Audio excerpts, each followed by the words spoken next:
Bom dia, bom dia, bom dia. Atenção, militância. Está começando mais um programa Caminhos de Memória nesta quinta-feira, aqui na sua Rádio Universitária 96.9 FM. Este programa aqui é uma atividade voluntária, vinculada ao Centro de Memória e Documentação Histórica e Arquivo, mais conhecido carinhosamente como CEMEDARC.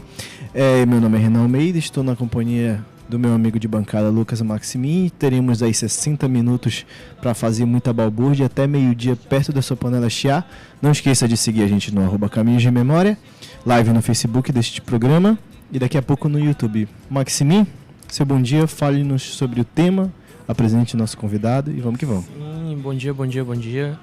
Hoje a gente está com o tema Experiências Docentes no Prof. História Unifap. A gente está na presença aqui do Vitor Ferreira, que é um dos autores do livro Vivendo na Beira, Teoria e Prática Pedagógica no Ensino de História do Amapá. Passar um pouco a palavra para o Vitor. Bom dia, Vitor. Seu bom dia para todos os ouvintes. Ok, bom dia para a galera que está ouvindo a gente aí. E vamos falar do livro, né? Vamos falar aí sobre o livro Vivendo na Beira, que vai ser lançado amanhã na Biblioteca Euci Lacerda, às 7 horas da noite. Perfeito. Para quem não sabe, a gente vai falar dessa produção do livro, que é uma produção do mestrado, né, do Prof. História, que, por quem não sabe ainda, é um mestrado que ele não é da Unifap, né? Ele é franqueado da Universidade do Rio de Janeiro e já há muito tempo algumas universidades vêm adotando, que é uma maneira de especializar o professor que já está, né, exercendo a docência no ensino básico, para que ele, né, e no final desse mestrado a gente tem produção de materiais didáticos, no caso do livro que nós vamos conversar hoje. Sim, é fruto, né, dos trabalhos dos autores. Vitor, a gente delecou um primeiro ponto aqui, né, que é a História na Educação Básica, Possibilidades e Desafios. E a gente recebeu uma pergunta aqui no grupo dos estudantes de História, né, a gente tem um grupo de WhatsApp. E dentro dessas possibilidades e desafios para você já pode contar também um pouco da sua trajetória para a gente, né, como educador, como professor, né, de História. Ok. E a pergunta foi do Vinícius Matos sobre... Mestrando, a pergunta dele, né, mestrando do PPGH. Os professores devem ensinar, além de conteúdos, atitudes e procedimentos?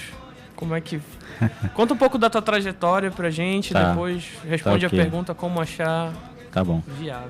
Só pra gente começar falando em relação ao livro, o livro ele é uma produção nossa, dos alunos que são egressos do Prof. História, na primeira turma do Prof. História, e são 11 autores, a turma são 12, né, mas apenas 11 escreveram, um autor ficou de fora, um aluno ficou de fora, não quis participar, e quase 12 apóstolos aí do ensino de História, porque foi a primeira turma do ensino de História na UAPA, formada, né, pelo mestrado, e cada um vai discutir aí temas diferentes, né, em diferentes áreas, que vai da arqueologia, história do patrimônio, memória, enfim, cinema, né, enfim, temos aí uma discussão muito ampla no livro.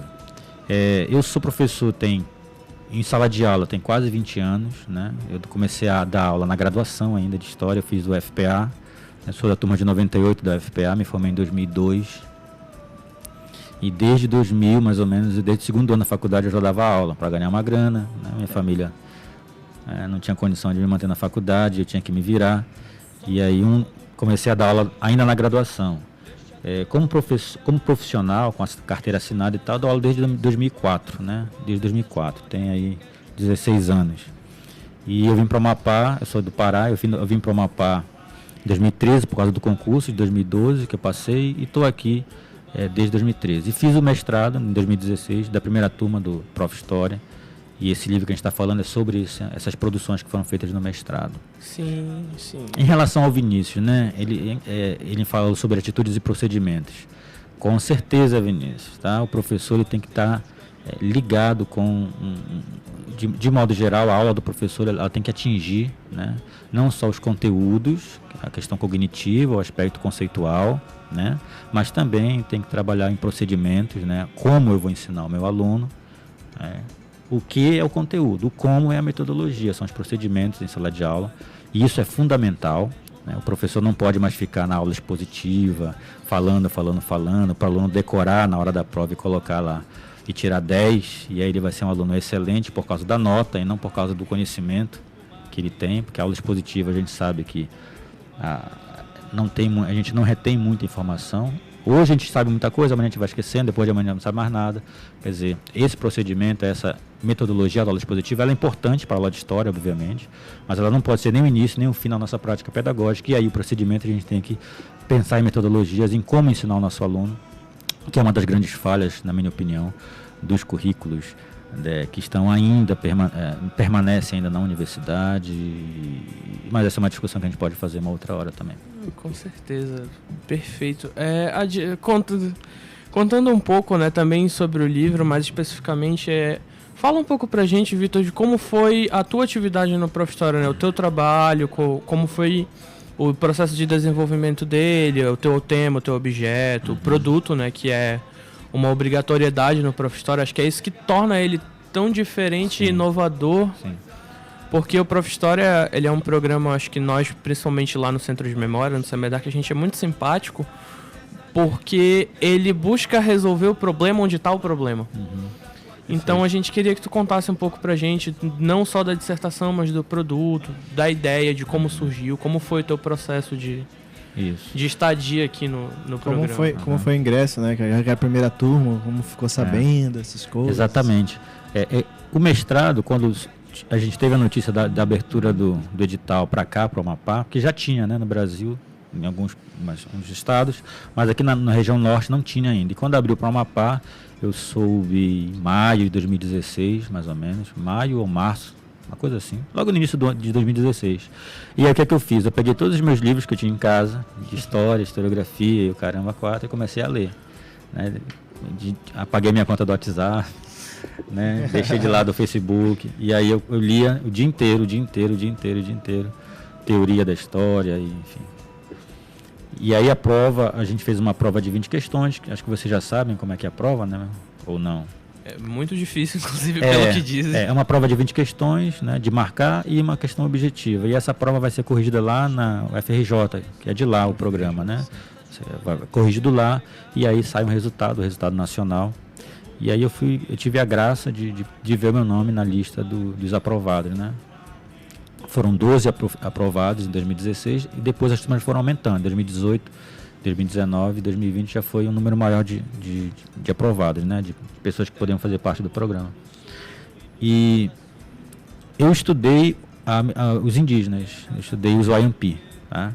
E aqui eu faço eu tenho que fazer, obviamente, uma menção ao professor Giovanni, porque a gente, no mestrado profissional, como você falou, tem essa diferença de a gente apresentar um produto, né? Não é só escrever uma dissertação, mas é escrever uma dissertação e também apresentar algo que dialoga com a nossa dissertação, mas que tenha um efeito prático na sala de aula, né? Então é uma proposta nossa para que o professor possa usar essa dissertação na sala de aula de modo geral. E aí quando a gente entra no mestrado, pelo menos a nossa turma que entrou no mestrado, a gente entrou meio sem saber o que fazer. E aí o professor Giovanni, ele foi um esclarecedor de muitas coisas para a gente, né?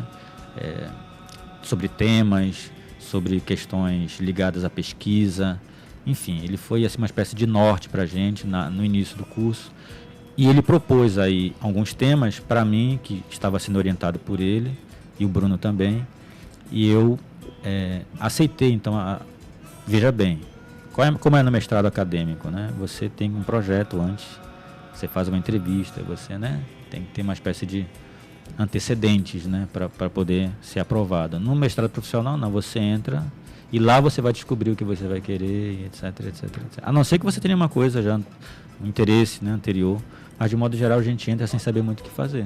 Essa que é a realidade. E aí eu peguei, fui orientado pelo professor Giovanni, e ele falou, vamos estudar os Wayampi, vamos estudar isso. A gente fez um sumário da pesquisa lá, do que a gente ia fazer, e eu estudei na minha pesquisa os Wayampi, a mitologia, que nós chamamos de mitologia mítica, que para eles é um conhecimento ancestral, né? E nós aqui, do lado daqui, né, não indígenas, chamamos de mitologia. E eu estudei o pensamento cosmológico, mitológico dos Wayampi, basicamente que está na tese de doutorado da Dominique Galois, que é uma antropóloga franco-brasileira, que estuda os Wayampi desde a década de 70. Acho que agora a gente faz um rápido intervalo. Não abandone a gente, você que está ouvindo aí, mais tarde tem mais militância e voltamos já.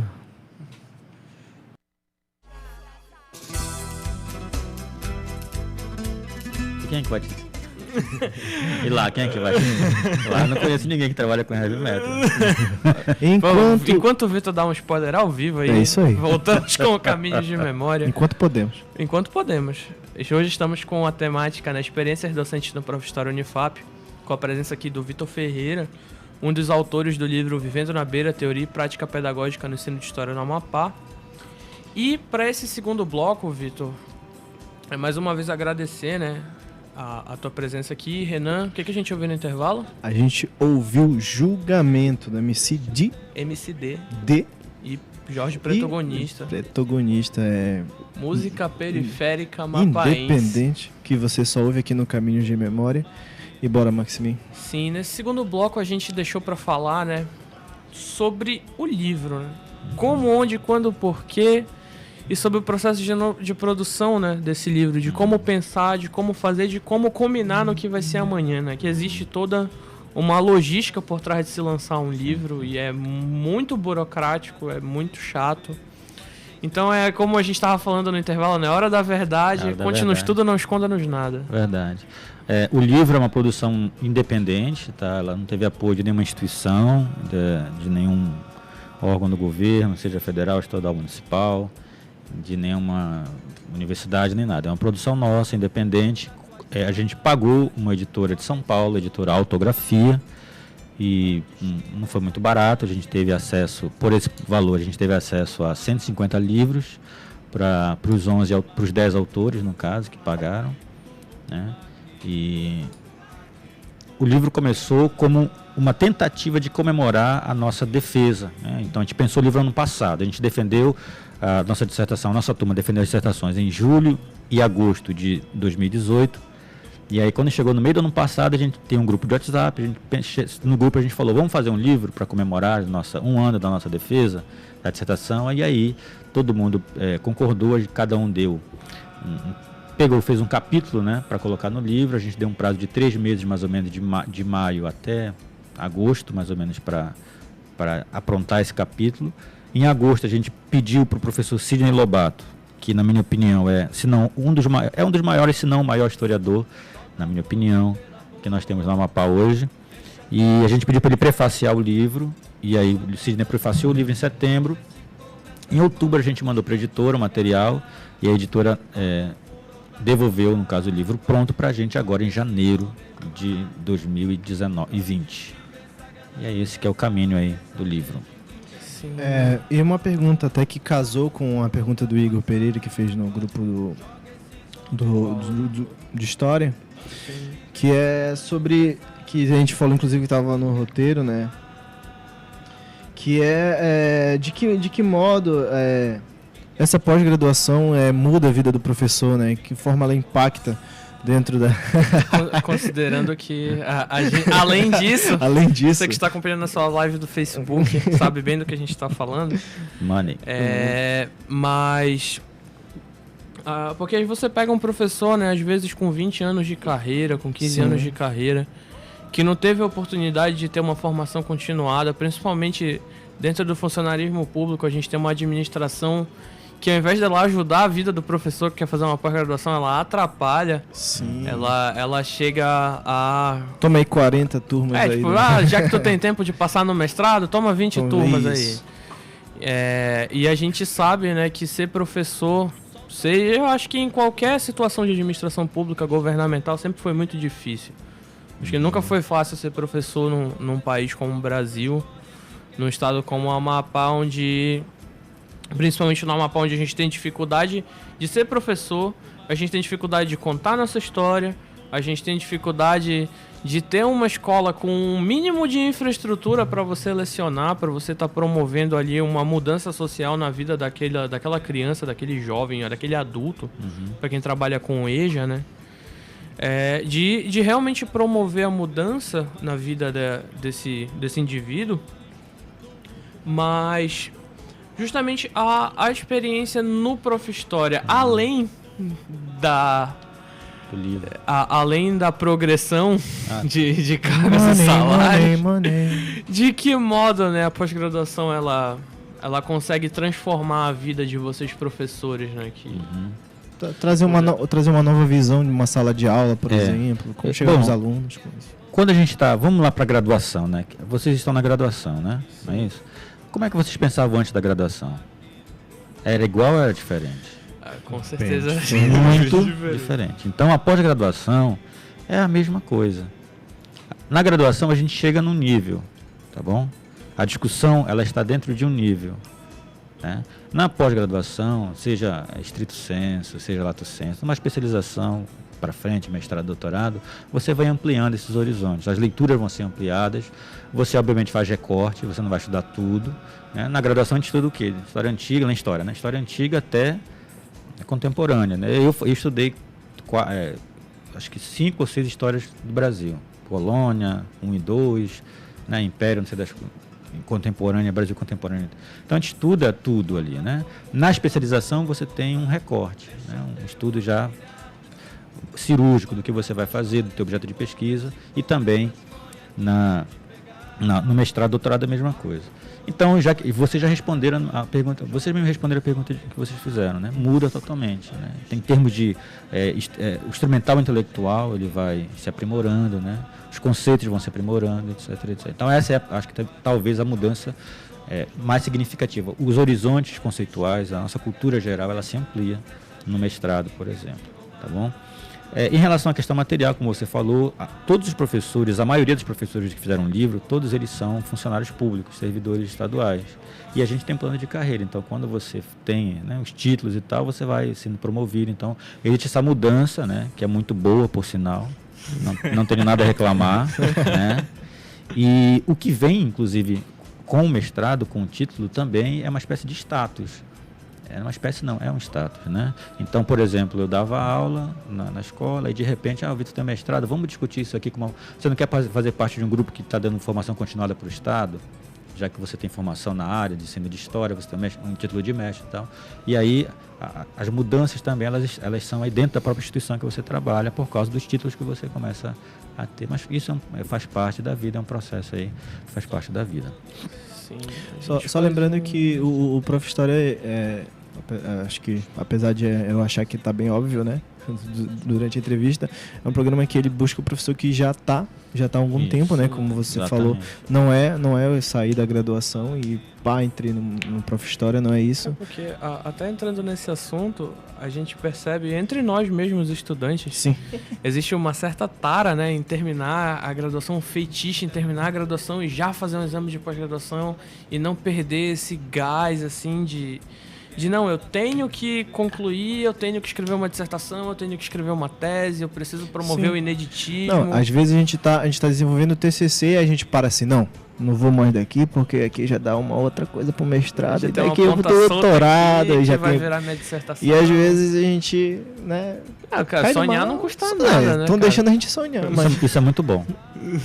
Isso é muito bom. Eu queria poder ter vivido isso que vocês estão falando aí. Eu só não vivi isso por causa da minha condição financeira na época. Com certeza. Né? Eu tive que trabalhar. E aí, deixa eu falar para vocês uma coisa muito pessoal. Eu tive que escolher entre uma bolsa do PIBIC de R$200 ou dar aula, ganhando, na época, 10 vezes mais. Entendeu? Deu para entender? E aí eu escolho ou ficar ganhando R$100, R$200 por mês e tá dialogando com a universidade, com a pesquisa, com a extensão, né? Tá dentro do processo ali, que vai me encaminhar, obviamente, para uma especialização, para um mestrado ou doutorado, ou então eu saio dessa situação, dessa realidade de pesquisa, né? E vou para a sala de aula para ganhar minha grana, porque eu preciso, no meu caso era uma necessidade mesmo, financeira. E aí a gente vira as costas um pouco para a pesquisa, aí você só quer se formar mesmo para pegar a tua licenciatura, o teu diploma para poder dar aula e ganhar mais, etc, etc, sim, etc. Aí, essas são as questões aí que se colocam. Mas isso é muito importante. Isso é muito importante, sim, porque a gente fala muito, a gente está falando aqui de pós-graduação, e como o Renan falou, a gente é um pouco suspeito para falar do professor porque a gente gosta muito do programa, né? Eu particularmente sou do bacharelado, mas e no início entra na graduação, vou fazer bacharelado, não quero lecionar, mas eu tive uma experiência de bolsa monitoria, eu não fiz PIBIC também, né? Eu fiz programa de bolsa monitoria do departamento, né, de Filosofia e Ciências Humanas. Trabalhei com 2 professores ambos na área de História da América, né? Coincidentemente, durante 2 anos estive no programa. E eu acho que isso faz a gente olhar de um jeito diferente, né, para para esse ofício de lecionar, mesmo no meu caso sendo uma experiência no ensino superior, com colegas de graduação ali, de um componente curricular que eu já tinha cursado e teoricamente tinha alguma carga de conhecimento que veio junto, né? Mas ainda assim, eu vejo que o nosso Prof. História, eu sempre digo isso, eu sempre vou dizer, o nosso Prof. História é avaliado como um dos melhores Prof. História do país. Sim. E essa é uma bandeira que eu acho que a gente sempre tem que levantar e tem que lutar por esse espaço, mas ao mesmo tempo tem essa questão da realidade, né? A gente está aqui como estudante e a gente fica nessa vontade, né? Como eu disse, nesse feitiço. É uma coisa quase que promíscua de flerte com a pós-graduação, com a atividade de mestrado, de doutorado, de especialização. A gente fica nessa euforia, né? A gente estava falando no intervalo. Claro que a gente quer fazer, mas aí a gente também tem que se perguntar, eu tenho uma estrutura que me permite fazer isso? Se você não...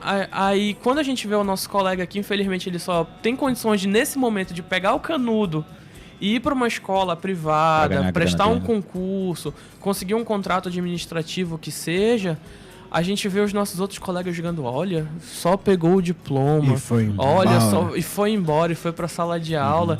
E a gente às vezes não tem essa sensibilidade de ver a realidade do outro. O que mais vale no momento para ele? Um papel que vale muita coisa.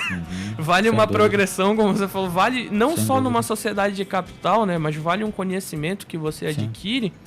Mas naquele momento, ele não precisa de um pedaço de papel, ele precisa botar comida na mesa. Sem dúvida. Precisa botar comida na mesa, ele precisa prover a casa, às vezes uma casa de 5, 7 pessoas, que aquela bolsa que tu recebe de R$400, ela é uma conta que tu paga. Sem dúvida. Ela é uma conta, ou às vezes tu deixa de estar ali vivendo uma experiência de pesquisador, deixa de estar aflorando de se descobrir justamente porque tu precisa ir para a sala de aula, porque tu precisa ganhar 10 vezes mais que aquilo para pagar energia, para pagar água, para pagar transporte. Então eu acho que às vezes falta sensibilidade entre a gente mesmo, enquanto estudante, de entender que nem todo mundo às vezes quer, mas também nem todo mundo tem condições não pode, né? de estar. Então acho que o Prof. História ele vem nesse sentido para pegar esse professor e mostrar para ele que ainda não acabou, sabe?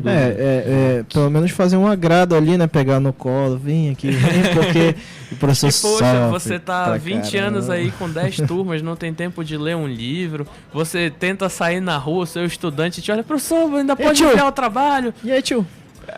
O professor, ele é um servidor que ele não tem paz, né, cara? Mas como tu falou, é isso mesmo. No meu caso, eu estava na graduação ainda quando eu decidi, olha, eu não posso, não é que eu não quero, eu não posso pegar só essa grana para mim. Sim. Porque eu tenho que tirar as minhas xerox para ler. Precisa andar de ônibus. Eu preciso andar de ônibus, mesmo, eu não tinha grana para pegar ônibus. Sim. Era 25 centavos na época, era a minha passagem. Comprava pão com vale transporte. Exatamente. A comida na RU, então, era Deus o livre, era um sacrifício, assim, era luxo, entendeu? Sim. Porque às vezes eu ia para a faculdade, eu estudava de 2 às 4, 4 às 6, 6 às 8, 8 às 10, era de 2 horas até 10 horas da noite, porque fiz bacharelado de licenciatura e na Universidade Federal do Pará, não sei como é que é aqui, mas lá na FPA era uma carga horária extensa. Sim. É muito, muito grande. Então de 2 horas da tarde até 10 da noite. E aí às vezes chegava em casa, tomar uma água, dormir e acabou. Entendeu? E aí quando surgiu a oportunidade de ter uma pesquisa, olha, você quer pesquisar, quer falar sobre isso? Quanto é? É tanto.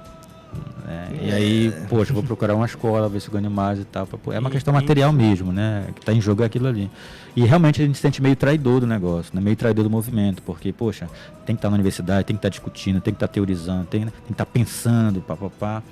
E aí a gente vai para a sala de aula, parece que a gente esquece disso e de fato a gente fica meio engessado, com certeza. E Prof. História vem para pegar essa nossa experiência, que é importante, né? O chão da escola, a prática pedagógica que a gente desenvolve ao longo da nossa experiência como professor, e tentar colocar aí um pouco de óleo teórico, uma coisa a mais, para a gente poder pensar melhor a história. Inclusive, você falou lá no início do professor Giovanni, né? A gente tem um programa com ele que o nome do programa é Eu Quero Ser Professor de História, um programa assim, que é emocionante. Emocionante. Tá no YouTube, eu vou deixar na descrição desse vídeo. O Giovanni é um dos grandes que a gente tem aqui, que tá aqui com a gente, aqui na Unifap. No Brasil, não é só aqui na Unifap, não, no Brasil. No Brasil, sim. Mas acho que a gente vai para um rápido intervalo. A gente fecha esse nosso segundo bloco, no próximo tem mais lenha na fogueira aí. Esse é o Caminhos de Memória aí, Renan. Voltamos já. Não consegui ainda, cara. Vai lá.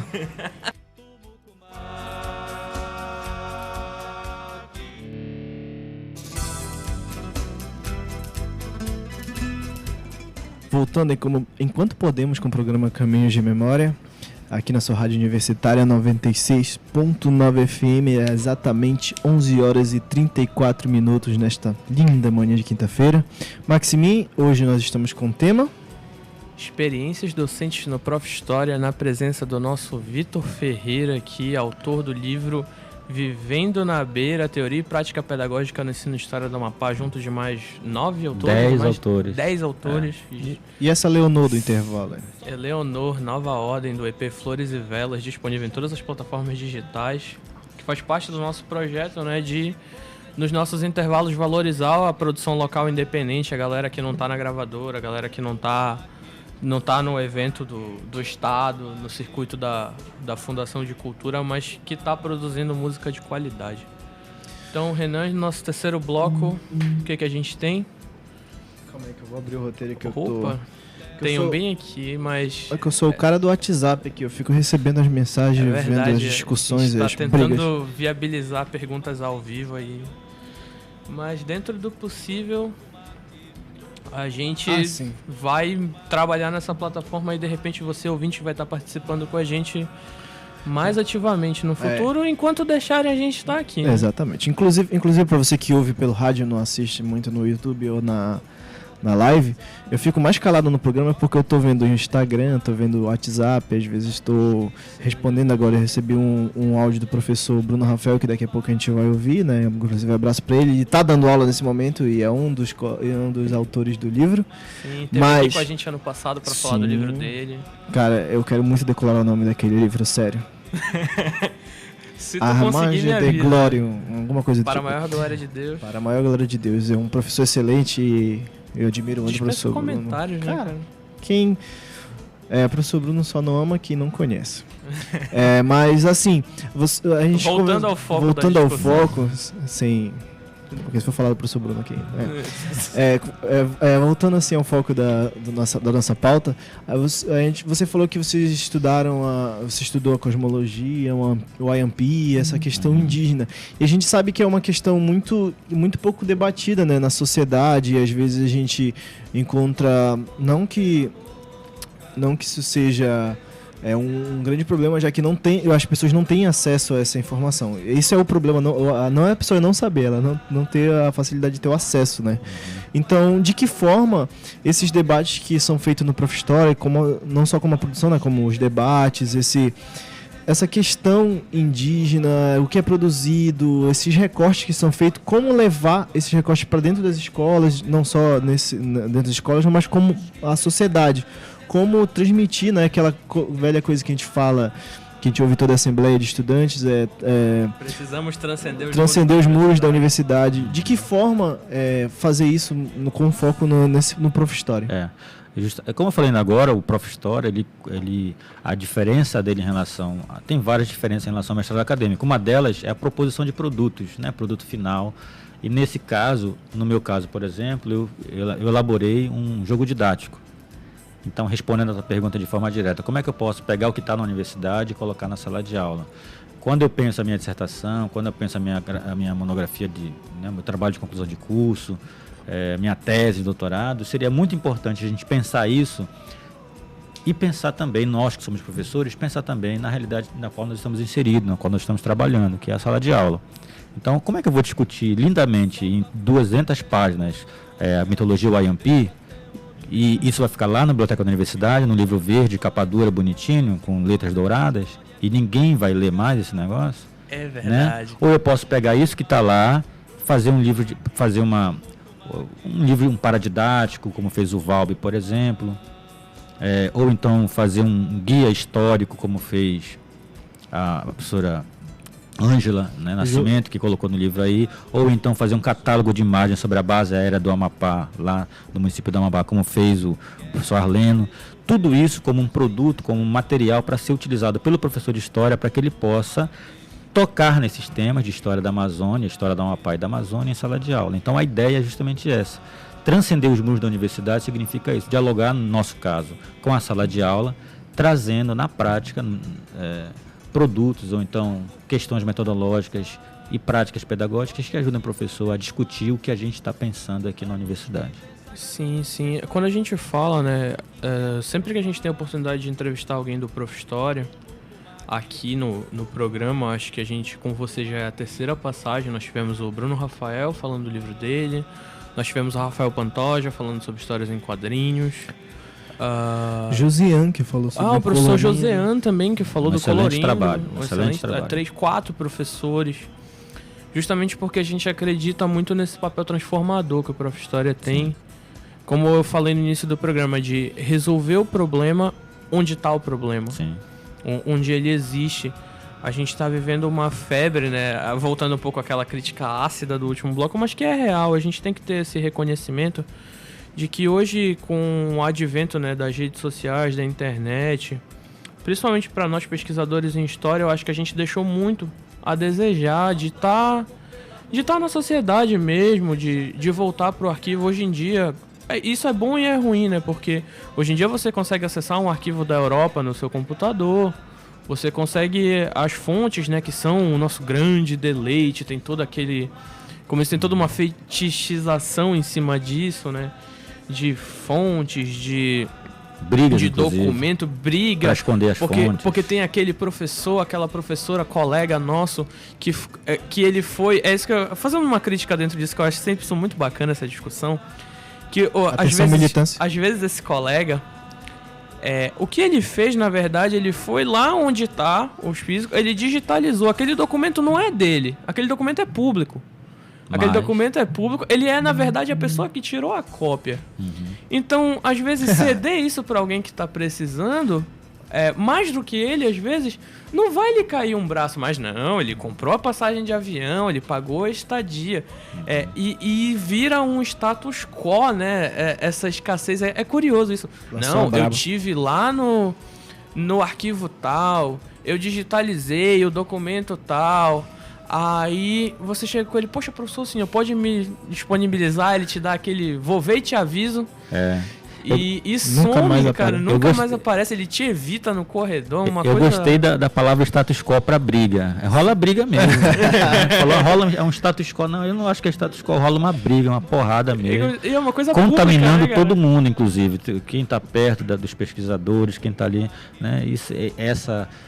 Essa arrogância intelectual é muito complicada, realmente. Maximi lançando a braba ao vivo na rádio universitária. Mas falando de produtos, né, voltando à questão do produto, eu acho isso, assim, mais legal, além da dissertação. Claro. A gente, como você mesmo falou, você chuta uma parede e cai 20 dissertações, assim, 20 teses. Exatamente. Inúmeros que você falou, vai ficar empoeirado lá e como dizem alguns colegas nossos, que nem a sua mãe vai ler, que nem o seu pai, nem a sua mãe vai ler o agradecimento que você fez lá pro seu pai, pra sua mãe. Eu acho que nem isso ele vai ler. Só se você mandar, bate um print e mandar, olha. Mãe, eu escrevi um agradecimento lá no livro lá, obrigado. Aquele emoji do joinha, assim. Mas é verdade. Mas isso é muito real. E aqui no Centro de Memória, né, enquanto nos é permitido, no próximo bloco a gente vai explicar porque que a gente tá nesse tom hoje. Enquanto não é permitido a gente explicar. Enquanto não é permitido dar explicações, a gente acredita justamente nessa ação extensionista de, poxa, vamos pegar essa monografia, essa dissertação, essa tese, principalmente uma monografia que é tão desprestigiada, né, cara? E às vezes tem tanto ineditismo numa monografia, a gente tem trabalhos aí de excelência. Aqui na nossa cabine a gente tem a nossa colega Vitória, que tem um trabalho maravilhoso, que está disponível gratuitamente, inclusive, digital no repositório da biblioteca, para você que se interessa por história colonial. Não sei nem se ela sabia, mas que está disponível online. Justamente porque ninguém fala disso, ninguém fala que está lá, é de graça, é público. As nossas monografias, teses e dissertações, elas são documentos. Se elas são produzidas aqui na Unifap, que é uma universidade pública, elas são documentos públicos. Então você pode acessar, é um direito seu, inclusive, e que ninguém fala. É muito curioso isso.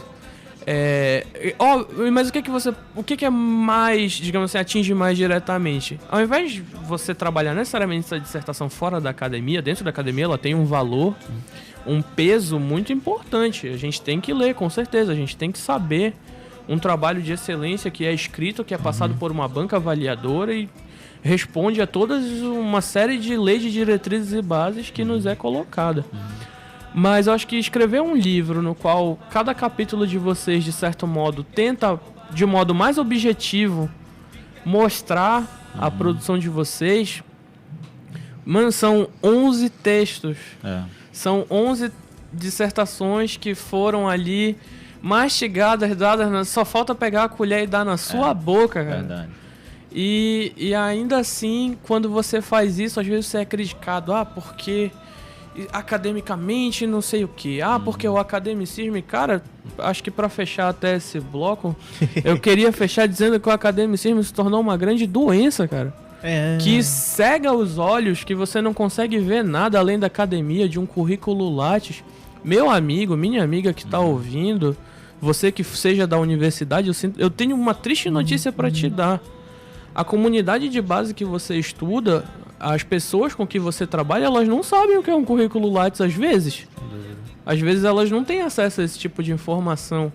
Então, para elas, mais vale você tornar o seu conhecimento acessível e oferecer uma educação de qualidade do que você ficar dizendo que você estudou na Europa, cara.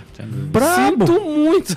Só para concluir o que você está falando aí, quando a gente escreve a dissertação, quando eu escrevi a dissertação, né, fiz a qualificação, fiz a defesa, muito bom, fui aprovado, muito bom. Mas falar sobre isso para os meus alunos em sala de aula, falar, por exemplo, que os Wayampi consideram a Fortaleza de Macapá, nas suas narrativas míticas, né, que nós chamamos de míticas, eles consideram que a Fortaleza de Macapá é Mairi, e o nosso aluno fica assim... O que é Mairi? Assim, além do estranhamento do que eles não sabem, que é Mairi e tal, mas é uma coisa muito interessante para o aluno do 6º ano, do 7º ano, do 8º ano, do 9º ano. Como assim? Aí você vai envolvendo a narrativa dos Wayampi com a narrativa, né, histórica, olha, e fazendo as diferenciações e tal, e cada um no seu quadrado, porque mito é uma coisa, história é outra, você vai dando essas explicações. Isso é muito mais importante para mim do que você estar lá na qualificação, então na defesa, olha, tá certo. Né? Então, transmitir isso é muito importante. Né? É isso, é você tornar o ensino de história interessante também, porque o professor de história na educação básica, ele é o professor chato da escola. Ele é o professor chato que todo mundo... Lá vem o professor que passa o texto grande, lá vem o professor que passa o texto de 30 páginas. E isso precisa mudar. Com certeza. Acho que através dessa fala provocativa... Vou colocar essa fala no teu currículo Lattes, se fosse tu colocar. Tá tudo indo pro currículo Lattes que a gente faz agora. Inclusive, vamos pro nosso inclusive rapidinho assim, acho que provavelmente alguém já falou um pouquinho da gente, porque a gente faz um programa que é voltado pra história, de uma fala bem... Dialogar com todo mundo, né? E eu queria só dizer, não tô nem aí, vamos lá pro intervalo. Voltamos já. Joga esses homens no mar.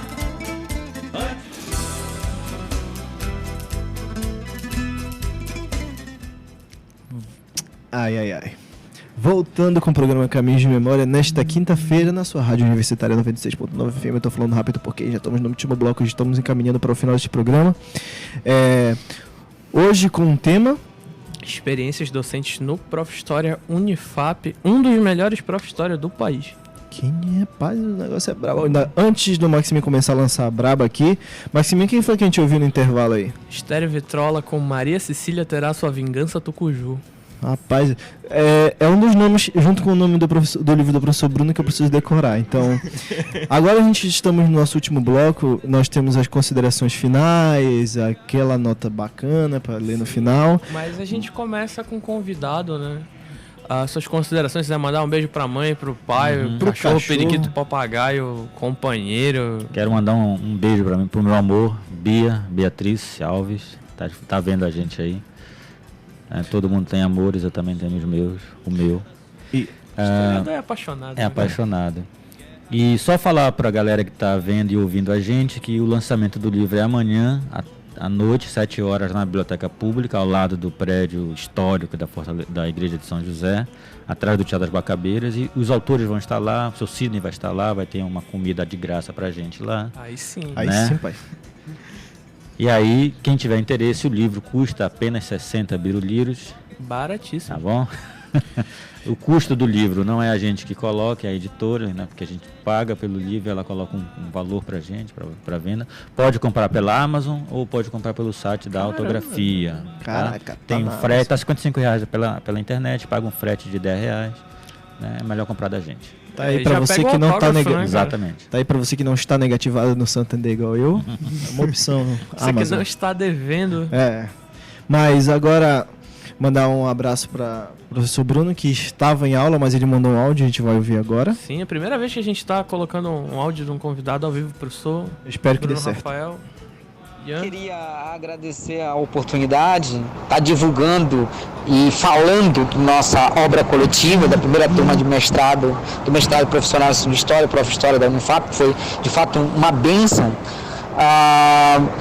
Reforçar o convite, 13, amanhã, sexta-feira, na Biblioteca Pública, a partir das 19 horas. É um livro que está belíssimo, conteúdo fantástico, propostas inovadoras do ponto de vista metodológico.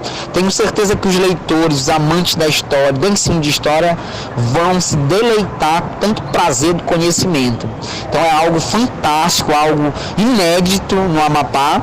É o primeiro livro voltado exclusivamente para o ensino de história, numa linguagem obviamente acadêmica, mas de certa forma acessível para a comunidade geral. Então todos estão convidados, principalmente os professores de história e os estudantes de história, passar a refletir o ensino de história, livro escrito no chão da escola, professores de história do Amapá escrevendo e reescrevendo a própria história.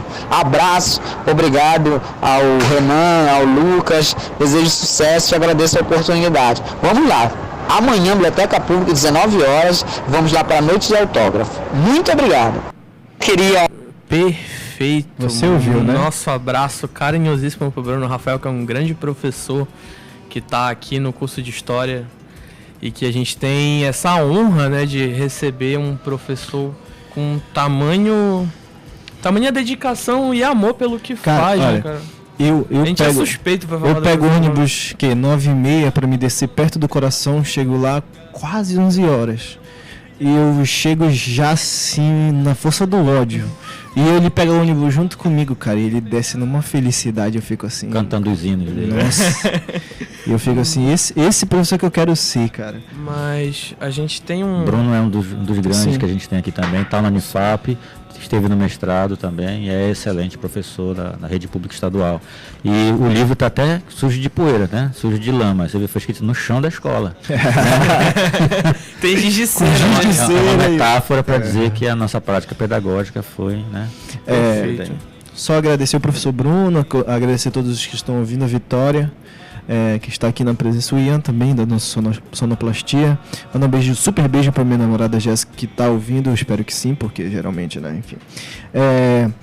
Dizer para você também que, já que a gente tem essa questão de indicação, o próprio Bruno Rafael me enviou uma indicação outro dia e eu queria compartilhar com todos, que é Escavando Conhecimentos, Patrimônio Arqueológico, Maracá na Sala de Aula, da professora Jaqueline Samara Maciel da Silva. Inclusive tem no YouTube, onde ela fala sobre patrimônio arqueológico Maracá. E ela está no livro também. E ela está no livro também. E para você que quer saber um pouco mais, só procurar no YouTube, ou então, se você tem meu WhatsApp, quem sabe, manda uma mensagem. E vamos que o RU já está lotado. A minha consideração vai ser breve, vai ser convidar todo mundo amanhã para o 13M contra o aumento da tarifa do transporte público, que é um absurdo. E mais informações a gente vai estar publicando no Instagram do Semedark sobre essa movimentação, porque todo mundo anda de ônibus, então eu acho que, independente da sua instituição, é importante estar lá. Dizer que amanhã a gente vai ter nosso primeiro debate sobre arquivologia lá no Centro de Memória, a partir das 9 da manhã na sala Q4. Convite aberto a toda a comunidade, você de dentro e fora da universidade, quiser conhecer sobre arquivologia. Inclusive a gente tem um grupo no WhatsApp, a gente vai estar disponibilizando o link também. Para ocupar esse espaço, né, que eu acho que extensão de verdade é isso, é a gente transcender esse muro que tanto se fala nas assembleias. Mas a gente vai encerrar o programa lendo 2 documentos que foram redigidos por estudantes do Semedark, que não tem associação direta com a instituição que é o centro, é um movimento estudantil, e eu vou iniciar com a leitura de um, fazer a leitura de outro e encerrar o programa. Bom, Macapá, 12 de março de 2020. Aos alunos de História da Universidade Federal do Amapá. Estimados colegas, o ano de 2019 para nós alunos que compomos o Semedark Unifap foi de intenso trabalho e grande aprendizado. Não nos resta dúvida que o dito ano irá tornar-se um demarcador, uma segunda data para ser lembrada após a fundação deste centro. que será quando o Estatuto será aprovado corretamente. Em um único ano, foram construídas articulações com instituições que possuem acervos documentais para salvamento, conservação e futura divulgação para todos, historiadores ou não. Podemos citar a Secretaria de Planejamento com sua grande e desprezada biblioteca, que esperamos brevemente esteja ao alcance de todos os pesquisadores. Também nesse ano obtivemos melhorias, móveis novos, adequações parciais na rede elétrica, não temos problemas de sobrecarga, porém a atual rede não suporta os equipamentos que nos dariam condições para trabalhar com capacidade máxima. A previsão de receber nosso acervo de documentos em quantidade quase quilométrica tornam nossas 2 salas pequenas. Precisamos de espaço. Até o dia de redação desta carta, o Centro possui 23 integrantes distribuídos em 9 projetos, que ainda carecem de oficialização dos termos de cooperação, todos integrados por alunos e egressos do curso de História, voluntários, que tiram do bolso dinheiro para passagem de ônibus, luvas, máscaras, álcool gel, óculos e outros EPIs específicos de cada depósito de documentos. Seria bem mais fácil nos isolarmos em gabinetes, mas não, escolhemos ser os andarilhos. Que antes de chegar nos mortos, que têm sua passagem registrada em documentos, temos que lidar com os vivos, que guardam à sua maneira os vestígios que tanto cobiçamos. Para alcançar esse objetivo, foi necessária uma mudança de postura. Não é possível que Macapá e Unifap fiquem uma de costas para a outra. Nossa presença é a presença da universidade fora do campus e em nossas ações a materialização da derrubada simbólica dos que nos protegem a cidade de nossa presença. Resultados de pesquisas às vezes são perigosos. Também 2019 será um ano marco para os alunos membros deste centro, pois foi o ano que tanto fizemos, ano que também calamos. Assistimos estarrecidos às formas como se tentava alcançar o cargo de direção do CEMEDAC, desrespeitando o estatuto no qual somos signatários. Permanecemos calados. Assistimos indignados ao tratamento dado à professora Verônica em diversas reuniões de colegiado. Permanecemos calados. Nosso silêncio não era indiferença, foi o distanciamento que precisávamos para formar o juízo dos acontecimentos que fomos testemunhas oculares. A partir das definições do Estatuto, temos consciência de nosso papel político dentro da estrutura do Centro. Nosso processo eleitoral é definido por Estatuto e qualquer que seja a tentativa de burlar nossa carta maior é golpe. O exercício de defesa da democracia anda de mãos dadas com a defesa da legalidade. Um pleito eleitoral que faz parte de uma manobra que visa legitimar um golpe branco não é democrático. Nessas condições, não aceitaremos quem quer que seja o nome saído desse jogo de cartas marcadas. Afinal, em nossa sociedade, a democracia ainda é um valor fundamental. O centro de memória não são os Países Baixos do tempo de Felipe II, nem revoltosos, separatistas ou submissos. O único domínio que pertencemos é o imensurável domínio da história. Nossa futura condição de também arquivo da Instituição Federal de Ensino não nos colocará abaixo nem acima do colegiado de História. Estamos nos constituindo como uma unidade administrativa desta universidade e assim seremos, pois precisamos da autonomia para o bom andamento de nossos trabalhos. Fica o convite para ler nosso estatuto e comparecer ao centro para mais detalhes. Arquivos possuem uma demanda orçamentária, conservação de documentos custa caro. Sem dinheiro nada anda, fora do planejamento inicial, certamente iremos fechar as portas. Para este ano de 2020, a postura de silêncio entre os membros do centro não irá repetir-se. Sempre que algo extrapolar o limite do aceitável, iremos usar os meios de comunicação que estão ao nosso alcance como ferramenta de denúncia. Não aceitaremos que continuem falando em nosso nome, não temos intermediários ou atravessadores, nem que estranhos ao nosso quadro de membros decidam o nosso destino, principalmente quem nunca se mostrou disposto em aprender o que de fato é um centro de memória, que é o nosso CEMEDAC. Existe uma direção constituída e reconhecida pela reitoria e alunos que constituem esse centro. Qualquer que seja a tentativa de tomar a assalto o nosso centro será fracassada, pois o centro não se resume às salas Q e S4 ou qualquer outro espaço. Espaços podem ser dominados, corações inquietos jamais. O centro é fundamentalmente constituído por pessoas com corações inquietos, mentes inconformadas e braços prontos de luta. Para os de paz e boa vontade, as portas do CEMEDAC estão abertas. Para os ainda dispostos ao exercício da pesquisa fora dos gabinetes, compromissados com a escrita da história e memória de Macapá, nossos arquivos estarão abertos. Para os que ainda teimarem em manobras sorrateiras, aqui acharão nossa resistência. Atenciosamente, alunos que constituem o CEMEDAC Unifap. E o segundo documento para fechar o programa, porque a gente já extrapolou nosso tempo, é bem mais breve. E é o seguinte: a Associação Atlética Cronos vem a público declarar nossa solidariedade aos colegas do Centro de Memória, Documentação Histórica e Arquivo da Universidade Federal do Amapá, que estão na luta pela defesa do Estatuto e da legalidade. Nos entristece saber que os ataques partem de onde deveria ser a maior trincheira de defesa da história dessa universidade. Informamos que estaremos prontos para somar forças com os colegas na luta contra a manobra que está em curso e estaremos a favor da participação efetiva dos estudantes nas tomadas de decisões nos espaços de pesquisa no curso de História. Esse foi o Caminhos de Memória. Muito obrigado e até a próxima.